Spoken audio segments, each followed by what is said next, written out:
This review is based on the installation and fitment, and is specific to those looking to use this with a JK or JKU Jeep Wrangler, 07-17. I purchased this because I liked the extended side rails and the fact that it was a folding unit. The problem with Jeeps is the stock spare tire carrier and the swinging rear gate. I was able to install this so that the unit will fold up without the spare interfering, and also so that the swing gate clears the unit when the rails are folded down. Read on for the extra parts you'll need to do this. If you just want to install it so that it can fold up and not hit the spare, you just need to install a 12-inch hitch extender. Highly recommend installing that piece with a quality anti-rattle device to minimize side-to-side rocking. In this mode my rack clears the spare by 6 inches in the upright position. I have 10 5-inch wide 33-inch tires on my Jeep. I can also open the rear gate about 30 degrees when the unit is in the flat position with the sides folded down.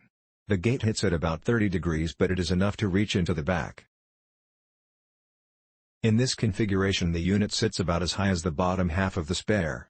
The downside of the 12-inch extender is the amount of the unit's hitch insert that fits in the receiver. The unit has 2 holes for the hitch pin, and my extender limits the insertion of the rack so that I have to use the first hole on the unit, which adds an additional 2 inches to the overall length of the unit. If you really want to get the pin through the second hole to tuck it in more, either run a drill to widen the second hole so the pin fits, or grind 1/8 of an inch off of the unit's hitch insert so it doesn't bottom out. However, the better solution is to use a dual hitch extender like the one in the picture. Install this upside down so that the shorter unit is on the bottom.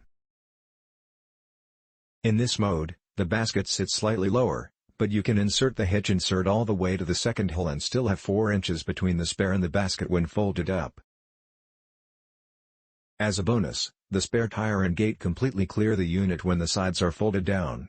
Either way, when the unit is folded up, the Jeep's taillights will be blocked significantly. I'm going to install removable trailer lights on the underside to compensate. As for the actual unit, it seems to be pretty solid. Just prepare to stare at the one-page parts list and look at the pictures on Amazon for how the pieces fit together, as there are no instructions. It took me 30 minutes to figure out which hole was the pivot for the folding basket and which ones were for the locking pin. If you can't get the unit to pivot 90 degrees without removing the basket, then you picked the wrong hole for the hinge. Ride-wise it is pretty stable, as long as you have an anti-rattle or hitch tightener between the vehicle and the extension. I had a second anti-rattle on hand to install between the extension and the unit, but it wasn't needed. Suggest buying extra reflectors or reflective tape to add visibility beyond the 2 reflectors provided. I'm also adding lights, but I'm paranoid about that kind of thing.